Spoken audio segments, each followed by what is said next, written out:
magandang hapon. Alauna kami umalis galing Cebu and going now to Siquijor. Enjoy lang muna kayo sa view. Ang ganda tumingin sa dagat. Actually, hindi lahat nagkakaroon ng opportunity na ganito yung tingin, mag-enjoy. So, ito yung view ko ngayon. Sobrang maliwanag dahil sa lakas ng araw. Tapos, napakalaki ng ocean. Sobrang laki ng ocean.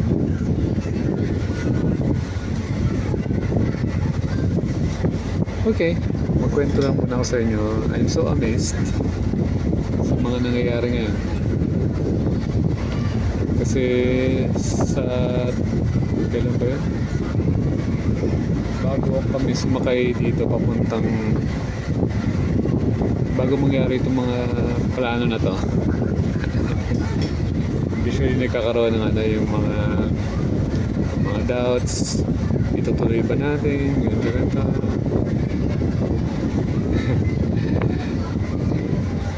So, mas lalo ko ngayon na-define yung word na anxiety. Yung anxiety kasi, iniisip mo yung mga bagay sa mga darating na hinaharap. Samantalang pwede mo namang i-enjoy yung mga bagay na nasa reality as of now. Imbis na isipin mo yung mga bagay na parating, nawawalan ka ng moment para i-enjoy yung now. So, ano nangyari? Parating na tong araw na to, napaalis na kami. Ang plano sana is mag-bike papuntang Santander. Pero nangyari, itong kaibigan ko, sabi niya, ang layo naman. Ang layo.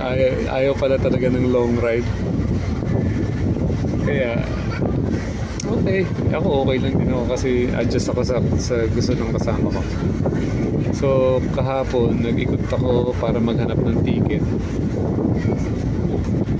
Ano lang ako, happy lang ako kasi happy pa rin ako kahit pagdating ko doon. Ay, wala na daw. Wala na palang, konti na lang pala yung barko na bumabiyahe nung papunta ng Siquijor. Hindi lipat-lipat ako. Ilan yung pinuntahan kong opisina para maghanap ako ng ticket. Ang problema doon sa mga ticket, nakalagay naman yung schedule ng ticket. Ayun ang mga biyahe, nakalagay sa mga tarpaulin.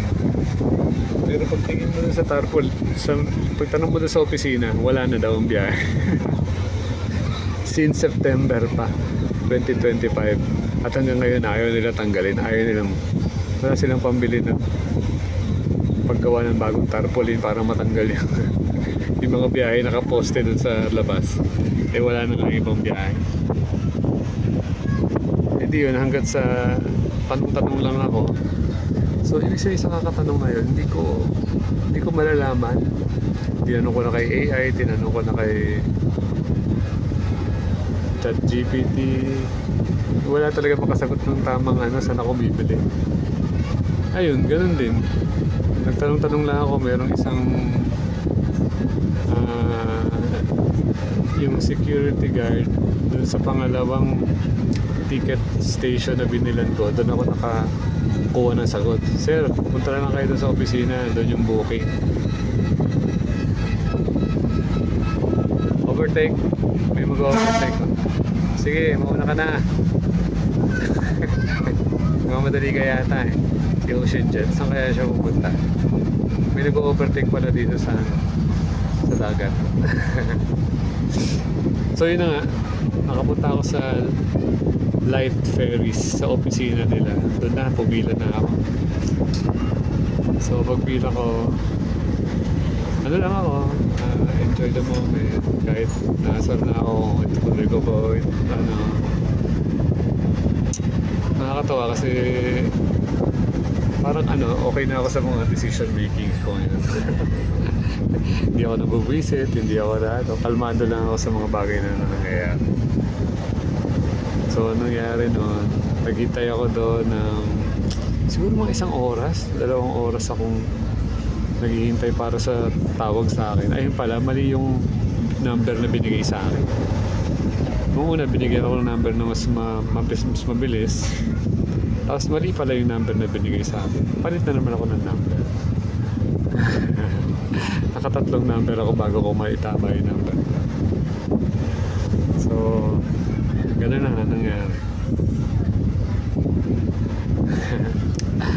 Buti lang, yun nga, yung kaibigan ko, imbis na ang alis namin is Thursday or Saturday, bigla, ang biyahe lang pala, Monday, Wednesday, and Saturday. So, instead of, akala ko Saturday, kasi nga parang kakarating ko lang ng Cebu ng Monday, kasi parang baka ma-rush. Sabi sa akin, sige, okay na yan, Wednesday na tayo. Maganda yung biyahe ngayon, relax, kasi wala masyadong, hindi ganun ka-crowded. Ganyan ang makaraan, hindi yan crowded, may mas crowded pa dyan.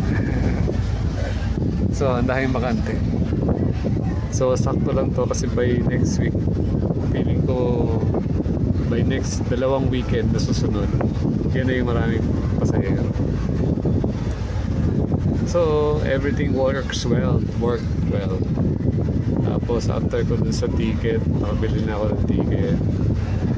Diretso naman ako sa yung laging ginagawa. Naghanap ako ng kainan na vegetarian. Pumunta ako dun sa Healthy U. After ko sa Healthy U, nag-bike konti. Bike. Napuntahan ko yung mga gusto kong daanan. Dinaanan ko yung mga napuntahan ko dati sa Cebu. Tapos pumunta rin ako dun yung bagong pickleball court, kitchen line. Popost ko na lang yung sa buhay sakto sa Facebook. Tapos yun na nga, syempre pag uwi ko dun, kailangan mag-prepare, nag-ayos ng mga gamit. Tapos nag-harvest ulit kami ng talong. Yun yung ulam namin kanina ng tanghalian. Nakakatawa kasi meron pa akong baon talong. Pwede pa namin kainin pwede pa namin kainin sa bukas. Diyan yata yung bike namin. So, at last, kaya natuloy itong biyahe na to. Ito ay isang creation din nung nakaraan 2 years ago kasi nakarating na ako dyan dahil sa Siquijor pero wala akong dalang bike. Ano nangyari? Hindi ko natuloy yung ikot kaya ngayon ang rest back ko. Ang good news niya, may kasama pa tayo. Pinahiram tayo ng bike na taga Cebu, si Brother Mark Manuel. Naalala nyo, meron kami video na kami ay nasa tinawid namin yung Cordova Bridge na may bike lane. Very historical yun, mga friends. Ganda ba ng view? Okay, natapos ng 8:55. Yan po yung kwento natin. Meron pa tayong 3 minutes.